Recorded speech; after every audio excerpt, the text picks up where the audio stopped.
Welcome to Suman TV. ఆరోగ్యమే మహాభాగ్యం అని ఎప్పటి నుంచో అంటున్న మాట, దీన్ని అక్షరాల మనం పాటించాలి కాబట్టే మీకోసం మోస్ట్ క్రెడిబుల్ ఎక్స్పర్ట్స్ తీసుకొస్తోంది సుమన్ టీవీ.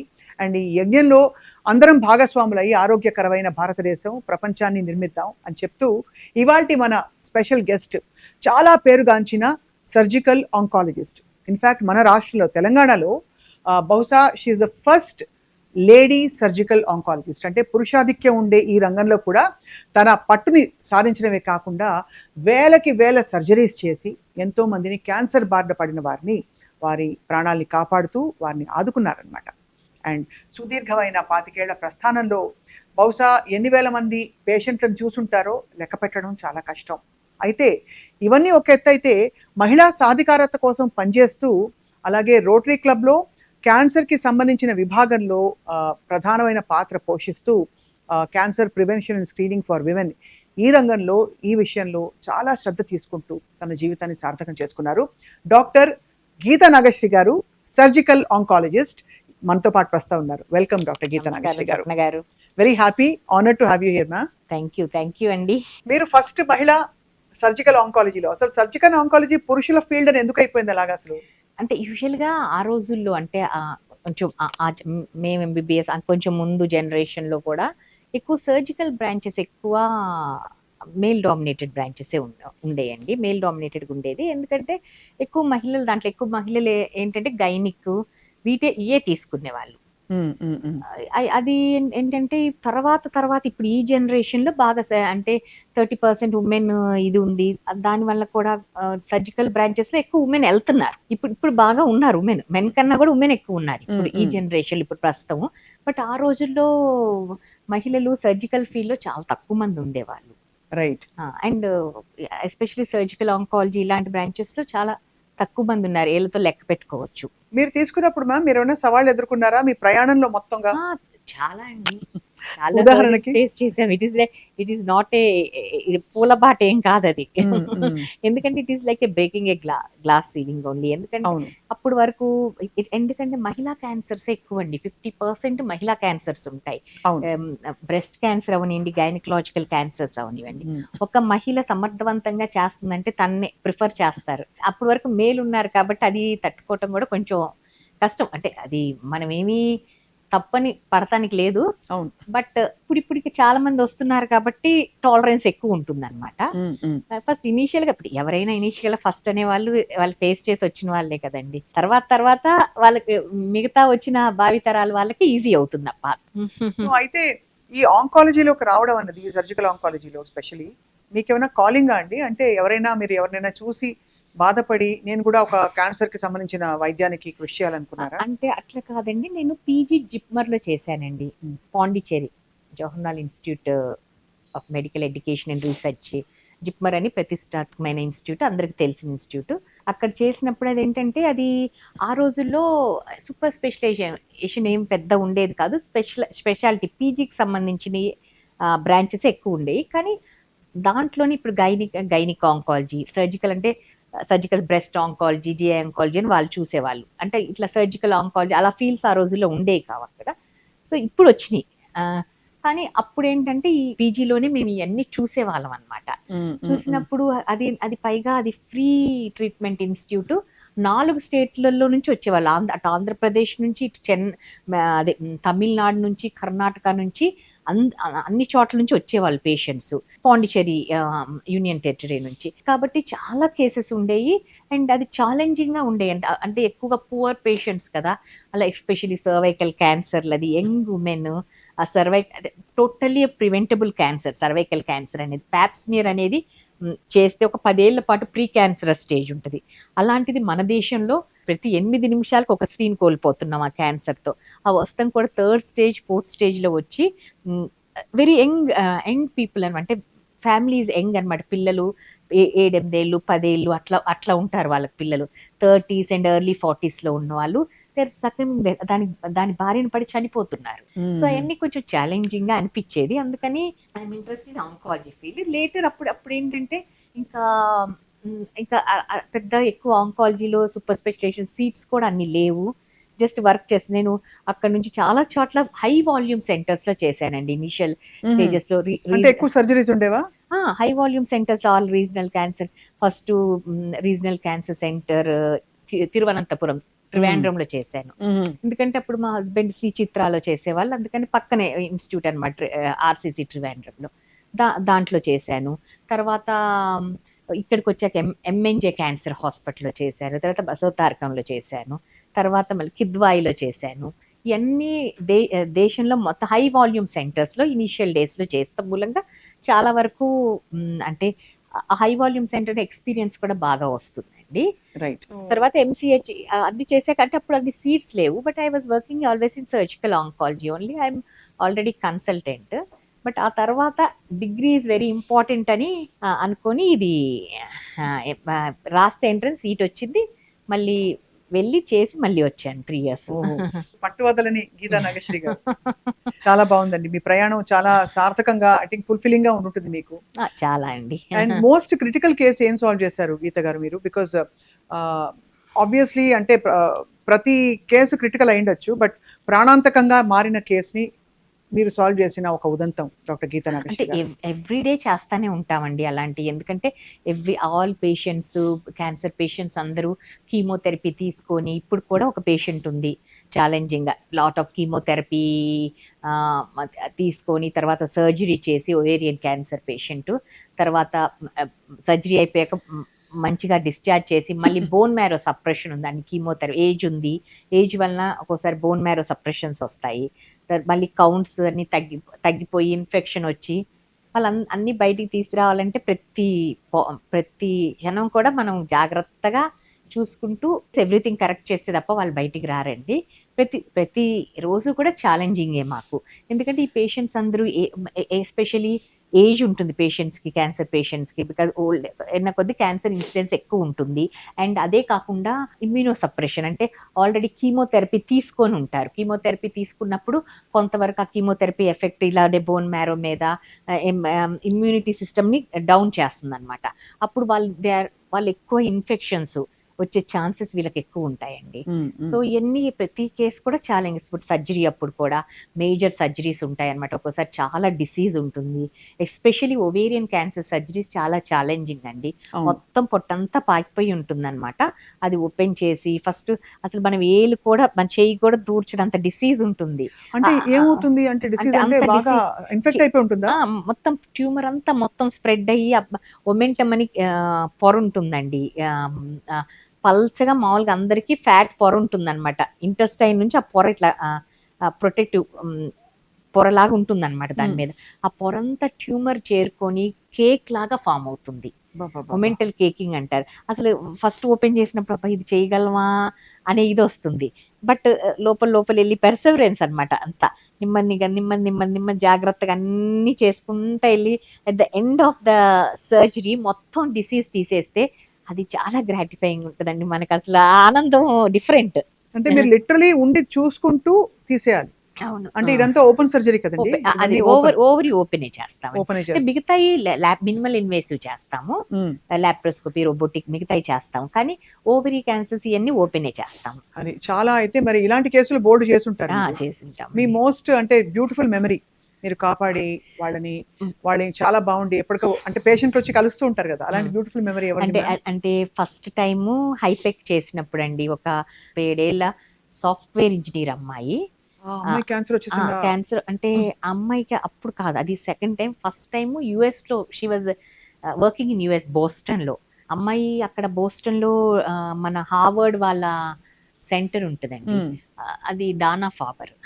అక్కడికి వెళ్ళినప్పుడు అక్కడే వాళ్ళు 9 months 1 year లైఫ్ స్పాన్ అనే చెప్పారంట. చెప్పినప్పుడు ఇంకా ఎందుకని అమ్మాయి ఇండియా వచ్చింది.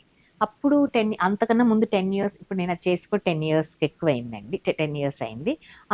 అప్పుడు అతను ఇక్కడ సీనియర్ ఆంకాలజిస్ట్ ఆర్వి రావు గారి దగ్గరికి వెళ్ళింది. తను సార్ చేసి కీమో ఇచ్చి అప్పుడు ఏదో సర్జరీ చేసి అప్పుడు బాగానే ఉంది. 9 years తర్వాత మళ్ళీ సివియర్ రికరెన్స్ మొత్తం వచ్చేసిందండి. వచ్చినప్పుడు అది మళ్ళీ చేసి సూడోమిక్సోమా పెరిటనై అంటారు, అంటే జెల్ లాగా ఫామ్ అవుతుంది. అబ్డామిన్ అంతా ఇలా బేసిన్ జెల్ ఎత్తిపోయాల్సి వస్తుంది. అలా ఉంటుంది, అబ్డామిన్ అంతా జెల్లీ ఉంటుంది కదా, అలా ఫామ్ అవుతుంది అనమాట. ఓ క్యాన్సర్ వల్ల పెరిటోనియల్ సర్ఫేసెస్ అన్ని. సో అదంతా వాళ్ళకి అబ్డామిన్ పెరుగుతుందండి సైజు?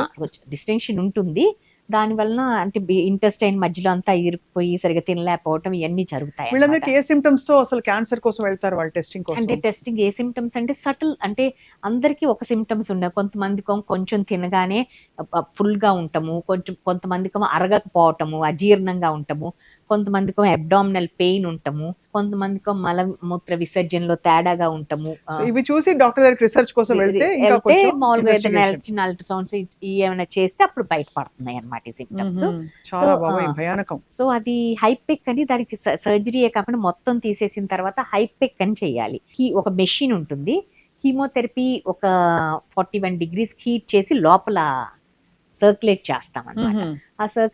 అది చాలా, అంటే ఫస్ట్ టైం చేసినప్పుడు ఇంత డిసీజ్ చేసి, అంటే actually surgery it self is very morbid surgery అన్నమాట.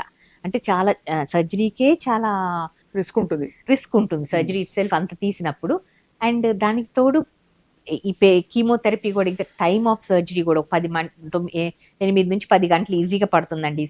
ఇది తీస్తాము, ఈ డిసీజ్ నెమ్మదిగా మొత్తం క్లీన్ చేస్తాము, ఆ తర్వాత ఆ మెషిన్ పెడతాము. ఆ మెషిన్ లోపలే కీమోథెరపీ సర్క్యులేషన్ టైమే 90 minutes ఉంటుంది. అది పెడతాము, తీస్తాము, దాన్ని వాష్ ఇస్తాము, ఇవన్నీ కూడా 2-3 hours అక్కడే అయిపోతుంది. సో అంత prolong surgery it self is challenging surgery. And దానికి తోడు మళ్ళీ కీమోథెరపీ ఇంట్రాపరేటివ్ పీరియడ్లో ఇస్తాము. ఇవన్నీ కొంచెం రిస్క్ అను, పేషెంట్ జాగ్రత్తగా, ఇంకా పోస్ట్ ఆప్ బాగా జాగ్రత్తగా తీసుకొని పేషెంట్ని బయటికి తీసుకురావాలి. సో అది ఫస్ట్ టైం చేసినప్పుడు అది నాకు చాలా ఛాలెంజింగ్ అనిపించింది. ఇప్పుడు 10 years అయిపోయింది. ఇప్పుడు ఎక్కడికన్నా షీ లైక్స్ దట్, అంటే ఎప్పుడైనా అవేర్నెస్ ప్రోగ్రామ్ నన్ను పిలవండి మేడం అంటే, చాలా సార్లు అవేర్నెస్ ప్రోగ్రామ్ చేసినప్పుడు తను టాక్స్ కూడా ఇచ్చిందండి. చాలా వర్కింగ్ సాఫ్ట్వేర్ ఇంజనీర్, ఇప్పుడు వర్క్ చేస్తుంది. అమేజింగ్ అండి. డాక్టర్ గీతా నాగేశ్వరి గారు, అందరికీ ఒక అత్యాశ లాంగ్ లైఫ్ ఉండాలని. సో 100 ఏళ్ళు లాంగ్ లైఫ్ ఉండాలంటే మీరు కనుగొన్నది ఏంటి మీ మెడికల్ ప్రాక్టీస్ లో చూస్తున్న పరిస్థితుల్లో? లాంగ్ లైఫ్ ఉండాలంటే ఒకటండి, హెల్దీ లైఫ్ స్టైల్ మెయింటైన్ చేస్తాం. హెల్దీ లైఫ్ స్టైల్ అంటే ఏంటి అని అడుగుతారో, అది యాక్చువల్లీ డైట్కి వస్తే బ్యాలెన్స్డ్ డైట్. అంటే ఇది తినకూడదు అది తినకూడదు అంటాం కన్నా కూడా everything in moderation is good అండి. అతిగా తినకుండా కొంచెం ఇది తినకూడదు, ఐస్ క్రీమే తినకూడదు, ఈ స్వీట్సే తినకూడదు, అలా కూడా కాదు, కొంచెం తినొచ్చు, ఎక్కువ తినకూడదు. అది moderation.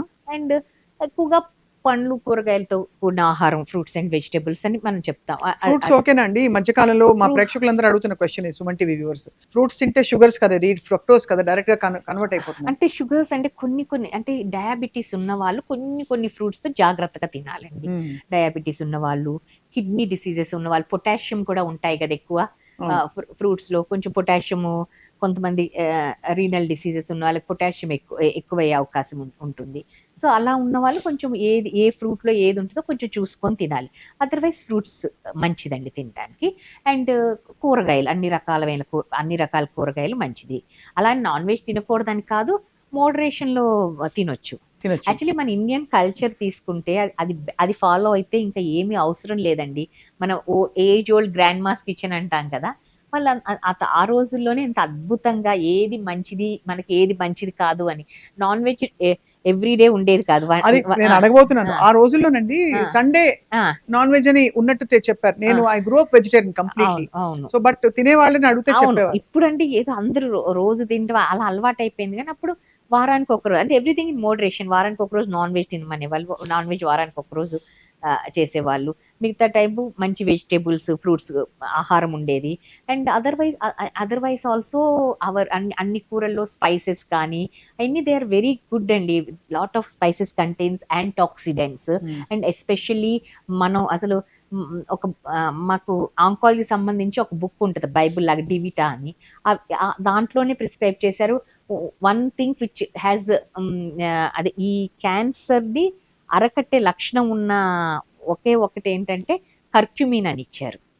Curcumin is part of our food for age old కదండి. పసుపు లేకుండా మనం ఏమీ వండుకోము. సో ఆ తర్వాత ఇలా ఇలా scientific గా వచ్చిన తర్వాత వెస్టర్న్ లో ఈ కర్క్యూమిన్ టాబ్లెట్స్ తయారు చేసి అవి తింటాం మొదలు పెట్టారు. ఇమ్యూనిటీ బాగా పెంచుతుందని. అండ్ మన దగ్గర మనకు అసలు it is part of our food. అది లేదు, పసుపు లేనిది ఏమి వండుకోము మనము. సో అట్లా అట్లా మన మన ఫుడ్ అంతా చాలా సైంటిఫిక్ బేసిస్ మీద ఉంటుందండి. కానీ ఇప్పుడు ఏంటంటే ఇప్పుడు పిల్లలు ఏంటి ఈ జనరేషన్ అయి నచ్చక ఫాస్ట్ ఫుడ్స్కి వెళ్తాము. ఇది అలా అంటే యాజ్ ఎ లేడీస్ మనం it is our duty to మన వరకు అయితే కొంచెం ఈ ట్రెడిషన్ ఫాలో అవుతున్నామండి. మన పేరెంట్స్ గ్రాండ్ పేరెంట్స్ వచ్చిన ఆహార అలవాట్లే మనకు ఉన్నాయి. బట్ అది మన ఫ్యూచర్ జనరేషన్ కూడా అలవాటు చేస్తాం అనేది మన బాధ్యతగా ఉండాలి. ఎందుకంటే వెళ్తూ వెళ్తూ అక్కడ అలాగ ఒక పెద్ద కాఫీ బ్రాండ్ దగ్గర ఆగి, స్టార్ బక్స్ దగ్గర ఎక్కడో ఆగి ఒక క్యారమల్ లాటే, ఒక క్యారమల్ క్యాపుచినో తాగితే అది ఈజీగా 300 పైన క్యాలరీస్ అండ్ అన్ని అడిషన్స్ తో పాటు వచ్చేసింది. సో అది నార్మల్ అయిపోయింది. ఇదివరకు ఏంటి, వారానికి ఒకసారో 10 రోజులకు ఒకసారో బయటకు అలా వెళ్ళేవాళ్ళు. అండ్ సో మీరు అన్నట్టు లైఫ్ స్టైల్ చాలా మారిపోయింది. లైఫ్ స్టైల్ అండ్ ఎక్సర్సైజ్ ఒకటి ఇంపార్టెంట్ అండి. ఎవ్రీ పర్సన్ అంటే ఎక్సర్సైజ్ కూడా అంటే ఎవ్రీడే మ్యారథాన్స్ రన్ చేస్తాం ఏం అవసరం లేదండి. ఎవ్రీడే ఇంతని ఒక 3 kilometres 5 kilometres at least 3 to 4 days in a week చేసినా కూడా సరిపోతుంది ఎక్సర్సైజ్. అండ్ ఏదన్నా సమస్య వస్తే వెంటనే డాక్టర్ని సంప్రదించడం అనేది నేర్చుకోవాలి. అది అలానే తగ్గుతుందిలే, అది ఏం లేదులే. మోస్ట్ ఆఫ్ ద ఇండియాలో ఈ క్యాన్సర్స్ కానీ ఏ డిసీజ్ అయినా కానీ 70% కొంచెం లేట్గానే వస్తున్నారు. అంటే across all walks of life. అంటే బీట్ అంటే ఎవరైనా ఎడ్యుకేటెడ్ అన్ఎడ్యుకేటెడ్ కానీ సోషియో ఎకనామిక్ స్టేటస్లో అతీతంగా అందరూ ఈవెన్ ఎడ్యుకేటెడ్ అందరు కూడాను లేట్ స్టేజెస్లోనే వస్తున్నారు. అండ్ ఈ స్క్రీనింగ్ ఒకటి చేసుకోవాలండి, ఎస్పెషలీ లేడీస్. 40 దాటిన అంటే 1 in 28 ఉమెన్కి ఇప్పుడు బ్రెస్ట్ క్యాన్సర్ వస్తుందని మన గణాంకాలు చెప్తున్నాయి. 40 దాటిన ప్రతి స్త్రీలు కూడాను, మహిళలు అందరూ కూడా ఈ మ్యామోగ్రఫీ టెస్ట్ చేయించుకోవాలండి. మ్యామోగ్రఫీ అండ్ అల్ట్రాసౌండ్ బ్రెస్ట్ ఇది చేయించుకోవటం వలన అంటే మనకు చేతికి తగలాలంటే అది అట్లీస్ట్ ఒక చిన్న చెర్రీ సైజ్ అనుకోండి అంటేనే తగులుతుంది మన చేతికి. అప్పటికే కొన్ని ఈ క్యాన్సర్స్లో కూడా అగ్రెసివ్ టైప్స్ ఉంటాయండి. ఆ అగ్రెసివ్ టైప్స్ అయితే మన చేతికి తగిలే లోపలే డ్యామేజ్ అయిపోతుంది, వేరే బ్లడ్లోకి వెళ్ళిపోయి వేరే అవయవాలకు స్ప్రెడ్ అయిన కూడా చూసామన్నమాట. అందుకని ఈ మ్యామోగ్రఫీలో ఏంటంటే చిన్న ఆవగింజ సైజులోనే మిల్లీమీటర్ సైజులో తెలుస్తుంది. అప్పుడు దాని యొక్క పరిణామాలు తక్కువ ఉంటాయి అన్నమాట, అట్లీస్ట్ డ్యామేజ్ అనేది తక్కువ ఉంటుంది. సో ప్రతి ఒక్కరు కూడా మ్యామోగ్రఫీ, అల్ట్రాసౌండ్ బ్రెస్ట్, వీలైతే అల్ట్రాసౌండ్ అబ్డామిన్ అంటే ఇండికేషన్ ఉన్నప్పుడు అది కూడా చేయించుకోవచ్చు. అంటే ఒక జస్ట్ సింపుల్ టెస్ట్ చాలా వరకు బయటపడతాయి. దాంట్లో ఎక్కడేమన్నా కిడ్నీలో ఏమన్నా ట్యూమర్ ఉన్నా, లివర్లో ఏమైనా ట్యూమర్ ఉన్నా, యూట్రస్లో ఉన్నా, ఓవరీస్లో ఉన్నా బయటపడుతుంది. సో ఈ టెస్ట్లు రెగ్యులర్గా చేయించుకోవాలి. అండ్ ఏదన్నా ఇప్పుడు ఈ డయాబెటీస్ కానీ హైపర్ టెన్షన్ కానీ అలా ఉంటే కంట్రోల్ పెట్టుకోవాలి. ఇంకోటి ఏంటంటే stress. Most of the cancers especially so the breast cancer నేను నా అబ్జర్వేషన్, ఎందుకంటే ఎక్కువ ఉమెన్ కాబట్టి బ్రెస్ట్ చాలా వరకు వస్తాయి. చెప్పాలి మ్యామ్, బికాజ్ ఇది క్యాన్సర్ ఎందుకు వస్తుందంటే చెప్పలేకపోతున్నారు. అట్లీస్ట్ మీరు ఒక కామన్ థ్రెడ్ చూసారు కదా. అవును, అంటే ఈ ఉమెన్ నేను చూశానండి. అంటే అది నేనే స్పెసిఫిక్గా సైంటిఫిక్ స్టడీ అట్లా పేపర్ అట్లా లేకపోయినా కానీ వి అబ్జర్వ్ కదండి. బట్ ఉమెన్ స్ట్రెస్గా అంటే ఇప్పుడు single women, those who are facing lot of stress, వాళ్ళకి ఎక్కువ incidence of breast cancer. Stress is one of the major factor, especially so for breast cancer అండి. అదర్ రీజన్స్ ఏంటంటే lifestyle మారిపోవటము. ఇప్పుడు అన్నీ మారిపోయినాయి కదండి. ఇప్పుడు మనం చూసుకుంటే ఇప్పుడు మన జనరేషన్కి ఇప్పటికి మనం చూసుకుంటే ఈ ఏజ్ ఆఫ్ మెనార్కి తగ్గిందండి. అప్పుడు 13-14 ఉంటే ఇప్పుడు age of menarche 9, 10, 11 maximum. Maturity 10-11కే అమ్మాయిలు మెచ్యూర్ అవుతున్నారు. And age of menopause average అప్పుడు 48, 49, 45 నుంచి 48 వరకు వచ్చేసేది మెనోపాస్. ఇప్పుడు యావరేజ్ ఏజ్ 51, 52-53 ఇయర్స్ కూడా ఉమెన్ ఆర్ మెన్స్ట్రుయేటింగ్. 53-54 వరకు కూడా women are menstruating. And years of hormone exposure పెరిగింది. పైగా మనము త్రాగే నీళ్ళు, తినే ఆహారం, పీల్చే గాలి అన్నీ కలుషితము. అండ్ ఎస్పెషల్లీ ఈ మనం పాలు వీటన్నిటికి కూడా ఏది న్యాచురల్ గా రావట్లేదండి. ఎన్నిటిని అంటే ఎంత హెల్దీ అని అనుకున్నా, హోమ్ కుక్డ్ అనుకున్నా, ముడి పదార్థాలన్నీ కూడా కంటామినేటెడ్, అడల్టరేటెడ్. ఇప్పుడు పాలు తీసుకున్నాం అనుకో, ఏదైనా ఇంజెక్షన్ ఆక్సిడెంట్ ఇవ్వండి గోవులకి ఇస్తున్నారు కాబట్టి ఆ ఎఫెక్ట్ ఉంటుంది డెఫినెట్ గా. అండ్ ఈవెన్ మీట్ మనం తినే మీట్లో కూడా అన్ని హార్మోన్ డ్రివెన్ ఇవన్నీ increase years of hormone exposure కూడా పెరిగింది. ఇవన్నీ కూడా ఒక కారణం, ఈ మహిళల్లో క్యాన్సర్స్ ఎక్కువ అవటానికి ఇవన్నీ కారణం. సో ఇది ఇప్పుడు క్యాన్సర్లు పెరిగిపోయాయి. అఫ్ కోర్స్ ఇండియా ఇప్పుడు ఇదివరకు ఉన్న హెల్దీ ఇండియా అంటే ఎక్కడో మూలకు ఒక పెద్ద పెద్ద కేసు మహమ్మారి ఇలాంటి వ్యాధి చూసేవాళ్ళం. ఒకప్పుడు అంటే మనకి టీబీ లాంటి ఎంత సివియర్ ఎండమిక్స్ ఉన్నా కూడా డీల్ చేసుకున్నాం. బట్ అప్పుడు ఇండియా హెల్దీగా ఉండేది, ఇప్పుడు అన్హెల్దీగా మారింది అనుకుంటున్నాం. సో 3 ఫ్యాక్టర్స్ చెప్పాలంటే మ్యామ్ మనం ఇప్పుడు ఇండియా అన్హెల్దీగా మారడానికి ఏం చెప్తారు? ఒకటి లైఫ్ స్టైల్ అండి. నేను ఇప్పుడు ఆల్ చెప్పిన ఫ్యాక్టర్స్ అన్ని మన చేతుల్లో లైఫ్ స్టైల్ కూడా కొన్నేమో కరెక్టబుల్ కాజెస్ ఉంటాయి, కొన్ని నాన్ కరెక్టబుల్ కాజెస్ ఉంటాయండి. ఇప్పుడు కొన్ని మన చేతుల్లో ఉండవు. అంటే ఇప్పుడు మనం తినే ఆహారం, పీల్చే గాలి, తాగే నీరు మన చేతుల్లో ఉండేది కాదు. అన్ని కలుషితమైనవి. ఇప్పుడు పాలంటే ఇక్కడ ఆర్గానిక్ అన్ని ఎవరు తెచ్చుకోలేరు. ఇప్పుడు మన సిటీస్ లో ఉన్నాం అనుకో, we have to depend on packets, ఇవే డిపెండ్ అవ్వాలి. So life style is one thing. Life style is the thing. And ఇంకోటేమో ఈ ఫాస్ట్ దీని వల్ల స్ట్రెస్ ఎక్కువైపోయిందండి. అదొకటి మెయిన్ అండి. స్ట్రెస్ అంటే ఇప్పుడు ఉమెన్ అనుకోండి, ఒకప్పుడు women is confine to the house. మనం నీతి సారాలో డిస్క్రైబ్ చేస్తారు కదా, ఐడియల్ ఉమెన్ కార్యేషు దాసి కర్ణేషు మంత్రి భోజ్యేషు మాత అని. They are the virtues describe for the ideal women. But ఇప్పుడు ఈ తరంలో స్త్రీలు they are not neglecting those. In addition, not instead of that, in addition to performing all those virtues, they are excelling in their careers. And they are, బయట చూస్తే ఏ రంగంలో చూసినా కానీ, even స్వచ్ఛంద సంస్థలు కూడా, ఉమెన్ రన్ చేసిన స్వచ్ఛంద సంస్థలే చాలా టాప్ పొజిషన్లో ఉన్నాయండి ఇప్పుడు చూస్తే. అండ్ ప్రతి దాంట్లో కూడా వాళ్ళు they are making mark in their careers. ఇల్లు కూడా సమర్థవంతంగా చేసుకుంటున్నారు. ఇట్ ఈస్ మల్టీ టాస్కింగ్ అండి. We are able to do. But ఆ స్ట్రెస్ అనేది చాలా ఉమెన్ ఎస్పెషలీ సో మెన్ కూడా చాలా బిజినెస్లని దాన్ని చాలా లైఫ్ స్టైల్ అంతా మారిపోయిందండి. సో అదొక కారణం. Stress is big reason. So lifestyle stress కాకుండా ఏజ్, మన లైఫ్ ఎక్స్పెక్టెన్సీ కూడా పెరిగింది, స్పాన్ పెరిగింది కాబట్టి as you grow old, all these heart attacks కానీ క్యాన్సర్స్ కానీ ఎక్కువ ఎంకన్నా ఓల్డ్ లోనే వస్తాయి కదా. అంతే కదా. మన ఇండిపెండెన్స్ వచ్చినప్పుడు మన లైఫ్ ఎక్స్పెక్టెన్సీ ఈజ్ 45 years అండి, అరౌండ్ దట్. బట్ ఇప్పుడు life expectancy 75-80 life expectancy. Even 80 years కూడా వాళ్ళు ఇండిపెండెంట్ గా they are able to travel, foreign travel వెళ్తున్నారు, చిల్డ్రన్ దగ్గరకో లేకపోతే వాళ్ళు ఫన్ ట్రిప్స్ కో. 80 years కూడా they are independently travelling. So almost double అయింది life expectancy. So as you grow old, all these things are common only. చాలా I think correct గా మీరు చెప్పినట్టు అన్ని మన స్పాన్ పెరుగుతున్న కొద్దీ సమస్యలు కూడా పెరుగుతాయి. దాని మేనేజ్మెంట్ కూడా బాగా ఇప్పుడు సమర్థంగా మనం ముందుకు తీసుకెళ్తున్నాం, సమర్థవంతంగా. డాక్టర్ గీతా నాగేశ్వరి, మీరు ఇందాక ఇంట్లో నేను నాలాంటి వాళ్ళు, మనలాంటి వాళ్ళు ఎవరైనా వర్కింగ్ విమెన్ ఇవాళ వంట చేద్దామని చెప్పి మనం వెళ్తాం. అరే ఇంట్లో పసుపు అయిపోయింది, ఎండుకుంది. ఇదివరకైతే ఊళ్ళలో పసుపు కొట్టి తీసుకొచ్చేవాడు, పసుపు ఊరు నుంచి పసుపు, కారం, బియ్యం అన్నీ వచ్చి. ఇప్పుడు ఆ ఫెసిలిటీ లేదు అందరికి. షాప్కి వెళ్తాం, ఒక పేరుగాంచిన బ్రాండ్తో పసుపు తీసుకుంటాం, కారం తీసుకుంటాం. నేను ఈ బ్రాండ్ చూపించట్లేదు, బట్ టిపికలీ వీటిలో, మీరు ఆంకాలజిస్ట్ కాబట్టి, వీటిలో ఏంటంటే మనకి కల్తీ ఫుడ్ కలర్ ఒకటి, రెండోది అవి ప్రిజర్వ్ అవ్వడానికి లెడ్ కలుపుతున్నారు అని చెప్పి చాలా మనం వింటూ ఉంటాం. So tell us about this ma'am. దీని ప్రభావం ఎలా ఉంటుంది? ఇక్కడ రోజు వాడతాం పసుపు, మనం కారం కూడా రోజు వాడతాం. పసుపులో కూడా curcumin content is very important అండి. మన ఇక్కడ గ్రో అయిన దానికన్నా కూడా మాకు నార్త్ ఈస్ట్ నుంచి పంపుతారు. నార్త్ ఈస్ట్ లో ఉన్న ఆ పసుపులో కర్క్యూమిన్ కంటెంట్ చాలా ఎక్కువ ఉంటుంది. ఇక్కడ కూడా కొన్ని పాకెట్ ఆఫ్ ఏరియా అరకులో ఉంటుంది, దాంట్లో ఇక్కడికన్నా బెటర్, కానీ అది కూడా అంత కాదు. నార్త్ ఈస్ట్ లో గ్రో అయిన పసుపులో కర్క్యూమిన్ చాలా ఎక్కువ ఉంటుంది. That is also very important. Curcumin is the one thing which prevents cancer and all. So అదొకటి. అండ్ ఏదైనా కానీ మనం అంటే ఎంత ఎఫ్ఎస్ఎస్ఐ ముద్ర ఉన్నా కానీ, ఎంత క్వాలిటీ టెస్టింగ్ ఉన్నా కానీ మనకు తెలీదు. లెడ్ కంటెంట్ ఉన్నది మనకు తెలిసిందండి చాలా. అంటే తెలియదండి అడల్ట్రేషన్, అడల్ట్రేషన్ అంటారు. మనం ఇప్పుడు అవి వాడక తప్పదు కదండి. అన్ని ఇది కాకపోతే ఇంకోటి కూడా అవి వాడాల్సిందే కదా. అవును.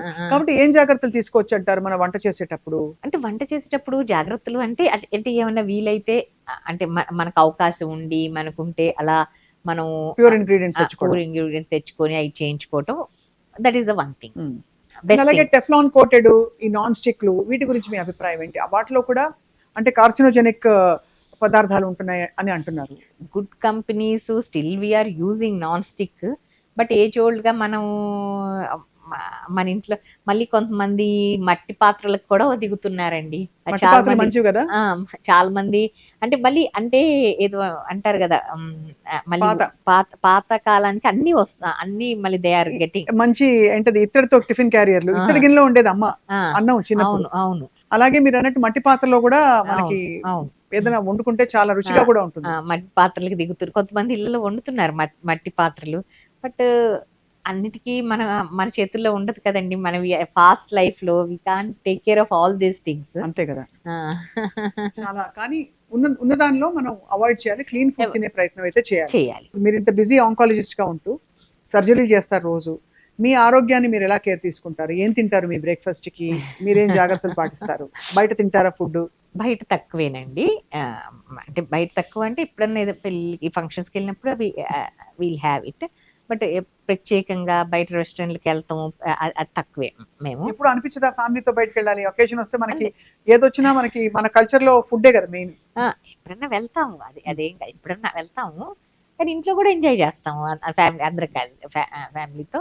అండ్ ఇంకేంటంటే నేను నార్మల్ ట్రెడిషనల్ ఏజ్ ఓల్డ్ ఇంట్లో చేసే ఐల్ హ్యావ్. సో బాగా వర్షం పడుతుంది, మధ్యాహ్నం పూట బజ్జీలు పునుగులు మీ ఇంట్లో వేశారు, మీరు తింటారా? ఫ్రైడ్ ఫుడ్ అని అవాయిడ్ చేస్తారా? తింటామండి. ఎవ్రీథింగ్ మోడరేషన్ ఇస్ గుడ్ అని చెప్పాను, తినకూడదు అని ఏం లేదు.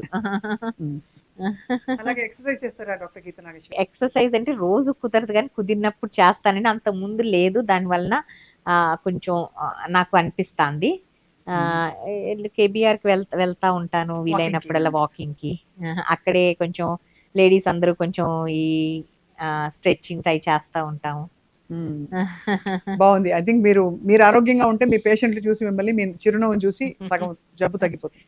సర్జికల్ ఆంకాలజీలో ఇప్పుడు లేటెస్ట్ గా ఏం భరోసా వస్తుంది మనకి? ఎలాంటి క్యాన్సర్ వచ్చినా మనం క్యూర్ చేసుకోవచ్చు అంటే ఏ క్యాన్సర్ వచ్చినా క్యూర్ చేసుకోవచ్చండి, ప్రొవైడెడ్ ఎర్లీ డయాగ్నోసిస్ ఉంటే. ఏంటంటే ఇప్పటికీ ఈ క్యాన్సర్ రీసెర్చ్ మీద కానీ అమెరికాలో వీటి రోజుకి అంటే నెలకి ఒక కొత్త మాలిక్యూల్ వస్తాయండి. మన నోర్లు కూడా మ్యాప్స్ అని మిప్స్ అని వస్తూ ఉంటాయి అన్నమాట. We can't even remember. అట్లా నెలకి ఒక్కొక్క మాలిక్యూల్ వస్తుంది.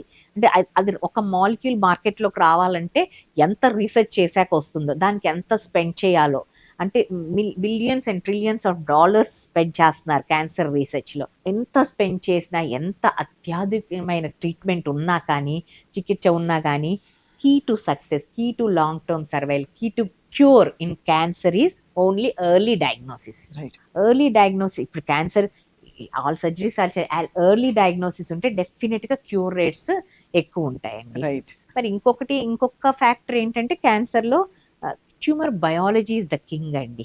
Tumour biology very very aggressive ఉంటే మనం ఏమీ చేయలేం, ఎంత చేయలేం క్యాన్సర్ని. ఎంత కీమోథెరపీ ఇచ్చినా, ఎంత ఇచ్చినా కానీ biology is aggressive, we can't do anything.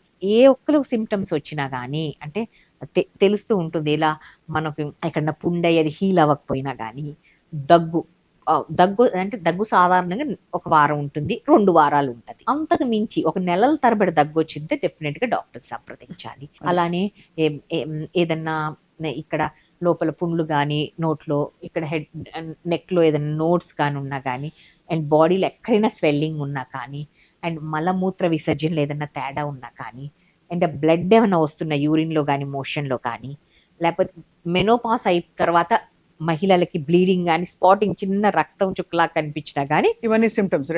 Red flags. అలర్ట్గా ఉండాలి.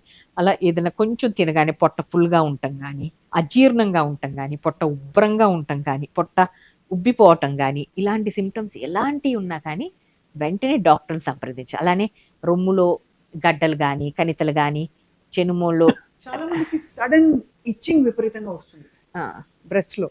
ఇది చాలా మంది అడిగారు మమ్మల్ని. ఏదున్నా కానీ ఒకసారి డాక్టర్ సంప్రదించి ఏమున్నా ఉందా అని నిర్ధారించుకోవటంలో తప్పేం లేదండి. ఎందుకంటే ఇప్పుడు బ్రెస్ట్లో గడ్డలు ఉన్నా కానీ అది 10 to 20% క్యాన్సర్స్ అవుతాయి. మిగతా 80 to 90% బినైన్ లంప్సే, ఫైబ్రాయిడ్. బట్ ఇది క్యాన్సర్ గడ్డ, బినైన్ గడ్డ అదే నార్మల్ గడ్డ అనేది నిర్ధారించుకోవటం మాత్రం చాలా అవసరం.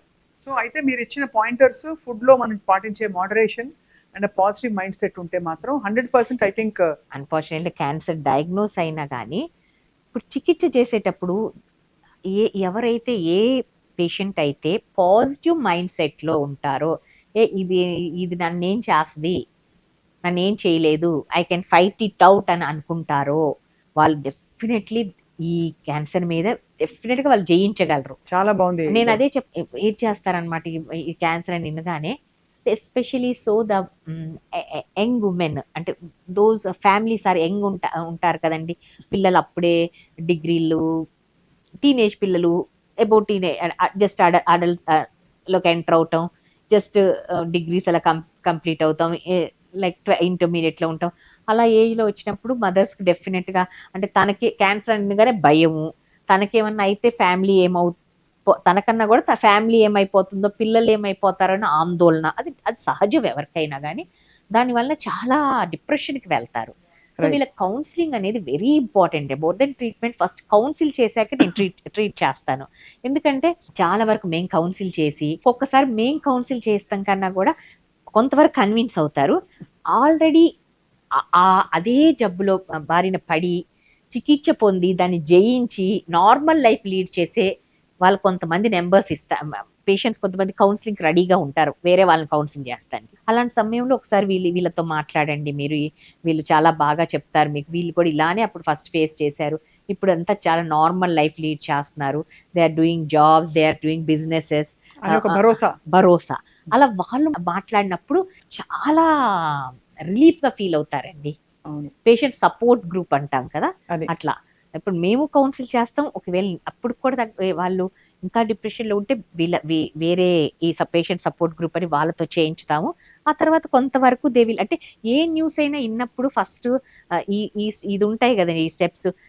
డినయల్ ఉంటుంది అంటారు, డాక్టర్ అది నా రిపోర్ట్ కాదేమో డాక్టర్ గారు, నాకు అలా రాదు, అలా అని నాకెందుకు వస్తుంది, తర్వాత యాంగ్రీ అనమాట, నాకు ఎందుకు వస్తుంది డాక్టర్ గారు, పక్కన వాళ్ళు రోజుకి ఒక ఇన్ని పెట్టెలు స్మోకింగ్ చేస్తారు, అవి చేస్తారు, ఈ చేస్తారు, ఆల్కహాల్ తీసుకుంటారు, నేను టీటోటలర్ని, చాలా మంచి లైఫ్ స్టైల్ మెయింటైన్ చేస్తాను, యోగా చేస్తాను, ఎక్సర్సైజ్ చేస్తాను, వెజిటేరియనే, నాన్ వెజ్ కూడా తిన్ను, నాకెందుకు వచ్చింది అనే ఇదిలో ఉంటారు, యాంగర్లో ఉంటారు. తర్వాత డినయల్, యాంగర్, తర్వాత బార్గెనింగ్కి వస్తారు, తర్వాత యాక్సెప్టెన్స్ ఉంటుంది. వన్స్ దే యాక్సెప్ట్ దిస్, వాళ్ళని అప్పుడు కొంచెం పాజిటివ్ మైండ్ సెట్లోకి తీసుకెళ్తే డెఫినెట్గా ఈ ట్రీట్మెంట్ ప్రాసెస్ కానీ, ఇది జర్నీ కదండి, ఒక్కరోజు. ఇప్పుడు కార్డియాక్ సర్జరీ అనుకోండి, ఒక రోజు వారం రోజులో ఒక డెఫినెట్ పీరియడ్, ఇది అట్లా కాదు కదా, మనము రిలాప్స్ కాకూడదు. మళ్ళీ సర్జరీ అయిన తర్వాత కీమోథెరపీ ఒక 6 నెలల పాటు ఉంటుంది మామూలు అందరి పేషెంట్స్కి.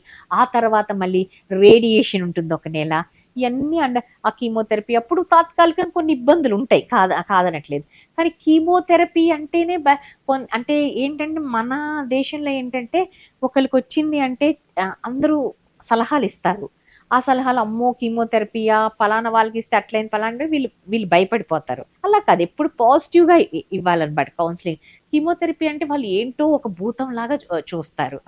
అది అంటే సర్జరీకైనా యాక్సెప్టెన్స్ ఉంటుంది, కానీ కీమో అనేసరికి చాలా మంది అంటే మనకి గతంలో విన్నవి జుట్టు ఊడిపోవడం, ఇలాంటివన్నీ విని దాని సైడ్ ఎఫెక్ట్స్ జుట్టు ఊడిపోవటం ఏముందమ్మా, మళ్ళీ దిగ్గా వస్తుంది, ఎంతమంది తిరుపతి వెళ్ళి గుండు చేయించుకుంటే మళ్ళీ ఒత్తుగా వస్తుంది కదా, అలానే వస్తుంది.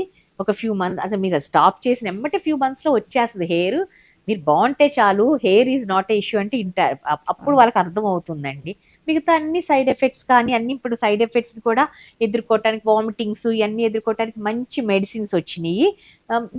అన్ని డెఫినెట్గా అందరూ మానిటర్ చేస్తూ ఉంటాం కదా ప్రతిదీ, అందుకని అలా కొంచెం కౌన్సిల్ చేస్తే అప్పుడు దీనికి వస్తారు. టు ద ఎక్స్టెంట్ ఏంటంటే కీమోథెరపీ ఇస్తాం అనగానే వాళ్ళు భయపడిపోయి, ఎవరు భయపడిపోయి అసలు పొటెన్షియలీ క్యూరబుల్ అంటే వాళ్ళు ఎర్లీ స్టేజ్గా మా దగ్గరకు వచ్చినా కానీ వీటి వల్ల డిలే చేస్తాం. ఆల్టర్నేటివ్ మెడిసిన్స్ ఉంటాయి కదా, ఆల్టర్నేటివ్ మెడిసిన్స్ వాళ్ళు కూడా మీకు తగ్గిపోతుంది అని చివరి వరకు పెట్టి, అసలు చాలా మంది ఒకళ్ళిద్దరు చాలా మంది పొటెన్షియలీ క్యూరబుల్ ఎర్లీగా మా దగ్గరకు వచ్చి, తర్వాత వచ్చినప్పుడు అసలు మొత్తం స్ప్రెడ్ అయ్యి మొత్తం ట్యూమర్ అంతా ఎస్పెషల్లీ బ్రెస్ట్ అంతా ట్యూమర్తో ఫిల్ అయిపోయి ఆ స్టేజ్లో వచ్చారు. అంటే ఏం చేస్తున్నాం, ఇలా ఎందుకు వచ్చారంటే ఆల్టర్నేటివ్ ట్రీట్మెంట్ తీసుకుంటున్నాం, ఇంకా తగ్గిపోతుంది అంటున్నారు.